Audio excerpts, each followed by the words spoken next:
ಜನಪತಿ ಶಶಿಹಾಸ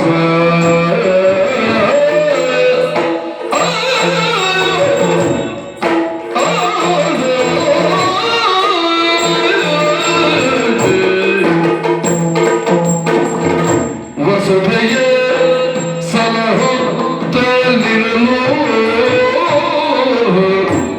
ಶಶಿಹಾಸ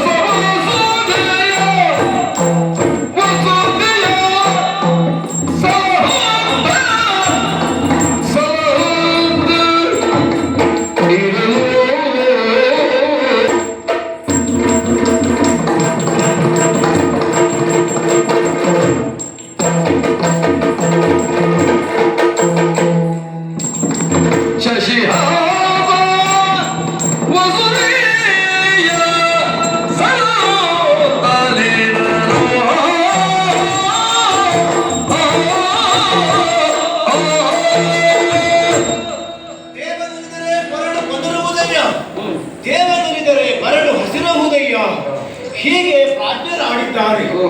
ಈ ಮಾತಿನ ಮತಿದಾರ್ಥ ಏನೆನ್ನುವ ಹಾಗೆ ಸಾಕಷ್ಟು ಕಾಲದಿಂದ ಯೋಚಿಸುತ್ತಾ ಬಂದವಾಗಿ ಚಂದ್ರಹಾಸ. ಹಾಗಾದ್ರೆ ಏನಿರಬಹುದು ಅರ್ಥ ಎನ್ನುವ ಹಾಗೆ ಅಂದರೆ ಈ ಮಾತಿನ ಅರ್ಥ ಎನ್ನುವಂತಹದ್ದು ಚಂದ್ರಹಾಸನ ಬದುಕಿನಲ್ಲಿ ಜ್ವಲಂತವಾದಂತಹ ಉದಾಹರಣೆಯಾಗಿ ಹೋಯಿತಲ್ಲ.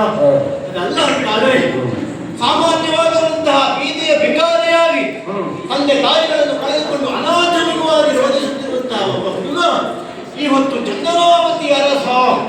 ಹೇಗೆ ಸಾಧ್ಯವಾಗುತ್ತದೆ ಹೇಳಿ? ಓಂ ನಮೋ ಭಗವತೆ ವಾಸುದೇವಾಯ ಎನ್ನುವಂತಹ ದ್ವಾದಶಾಕ್ಷರಿ ಮಂತ್ರ ನನ್ನ ಬದುಕನ್ನು ಕೆಳಗಿನಿಂದ ಇಷ್ಟು ಎತ್ತರಕ್ಕೆ ಏರಿಸಿದೆ ಅಂತ ಹೇಳಿದರೆ ಅತಿಶಯೋಕ್ತಿ ಖಂಡಿತ ಆಗುವುದಕ್ಕೆ ಸಾಧ್ಯ ಇಲ್ಲ. ಹಾಗಾದರೆ ಹೇಗೆ ಸಾಗಿ ಬಂದದ್ದು ಎನ್ನುವ ಹಾಗೆ ಯೋಚಿಸಿದರೆ ಬಾಲ್ಯಾವಸ್ಥೆಯಲ್ಲಿರುವಂತಹ ಸಂದರ್ಭ, ಆಟವಾಡುವಂತಹ ಕಾಲಕ್ಕೆ ಯಾವುದೋ ಒಂದು ಕೃಷ್ಣ ಶಿಲೆ ನನ್ನ ಕಣ್ಣಿಗೆ ಗೋಚರಿಸಿತು. ಆಟವಾಡುವ ಉದ್ದೇಶದಿಂದ ಅದನ್ನು ಸ್ವೀಕರಿಸಿದೆ. ಸದಾಕಾಲ ಗೆಳೆಯರಿಂದ ಕಾಪಿಟ್ಟುಕೊಳ್ಳಬೇಕೆಂತಹ ಉದ್ದೇಶದಿಂದ ನನ್ನ ನಾನರಿಯಲ್ಲಿಯೇ ಉಳಿಸಿಕೊಂಡ ಕಾರಣ ಅದು ಶ್ರೀಮನ್ ನಾರಾಯಣನ ದ್ಯೋತಕವಾಗಿರುವಂತಹ ಸಾಲಿಗ್ರಾಮ ಶಿಲೆ. ಆಮೇಲೆ ಅರ್ಥವಾಯಿತು. ಹೀಗೆ ಬರೆಯುತ್ತಿರುವಂತಹ ಕಾಲಕ್ಕೆ ಕಪ್ಪು ಮೈಯ ಇಬ್ಬರು ಕಟುಕರು ನನ್ನನ್ನು ಕಡಿಯುವುದಕ್ಕೆ ಅಂತ ಅರಣ್ಯಕ್ಕೆ ಕೊಂಡೊಯ್ದರು. ಯಾವ ಶ್ರೀಹರಿಯ ಲೀಲೆ ನನ್ನನ್ನು ತಲುಪಿತೋ ಏನು, ನನ್ನ ಕೊರಳನ್ನು ಅರಿಯುವುದಕ್ಕಾಗಿ ಕೊಂಡೊಯ್ದಂತಹ ಆ ಇಬ್ಬರು ಕಟುಕರು ನನ್ನ ಕಾಲಿನ ಬೆರಳನ್ನು ಮಾತ್ರವೇ ಕತ್ತರಿಸಿ ಅಲ್ಲಿಂದ ಬಿಟ್ಟು ಹೋದರು. ಯಾರಿದ್ದಾರೆ ಎನ್ನುವ ಹಾಗೆ ರೋಧಿಸುವಂತಹ ಕಾಲಕ್ಕೆ ಕಾಡಿಗೆ ಬೇಟೆಗೆ ಬಂದಿರುವಂತಹ ಕುಳಿಂದ ನಾಮಕನಾದಂತಹ ವ್ಯಾಧನೋರ್ವ ನನ್ನನ್ನು ಪುತ್ರವಾತ್ಸಲ್ಯದಿಂದ ಎತ್ತಿಕೊಂಡ. ತಂದೆಯಾಗಿರುವಂತಹ ತನ್ನ ಮಡದಿಯಾಗಿರುವಂತಹ ಮೇಧಾವಿನಿಗೆ ನನ್ನನ್ನು ಕೊಟ್ಟು ಪ್ರೀತಿಯಿಂದ ಸಾಕಿ ಬೆಳೆಸಿದ. ಯೋಗ್ಯವಾಗಿರುವಂತಹ ಸಂಸ್ಕಾರವನ್ನು ವಿದ್ಯಾಭ್ಯಾಸವನ್ನು ನನ್ನ ಪಾಲಿಗೆ ಕೊಟ್ಟವನಿದ್ದಾರೆ. ಈಗ ತನಗೆ ವೃದ್ಧಾಪ್ಯ ಸಮೀಪಿಸಿತು ಎನ್ನುವಂತಹ ಕಾರಣಕ್ಕಾಗಿ ಈ ಚಂದನಾವತಿಯ ಅಧಿಕಾರವನ್ನು ನನ್ನ ಪಾಲಿಗೆ ಒದಗಿಸಿಕೊಟ್ಟವರಿದ್ದಾರೆ. ಹಾಗಾದರೆ ಏಕಾದಶಿಯ ವ್ರತದಿಂದಲಾಗಿ ನಾನು ಇಷ್ಟು ಎತ್ತರಕ್ಕೆ ಏರಿದ್ದೇನೆ ಎನ್ನುವುದರಲ್ಲಿ ಸಂಶಯವೇ ಇಲ್ಲ. ಕುಶಲದಿ ಜನಪತಿತ್ವವನ್ನು ಪಾಲಿಸುತ್ತಾ ಇದ್ದಾನೆ ಚಂದ್ರಹಾಸ ಎನ್ನುವ ಹಾಗೆ ಇವರೆಲ್ಲರೂ ಆಡುತ್ತಾ ಇದ್ದಾರೆ.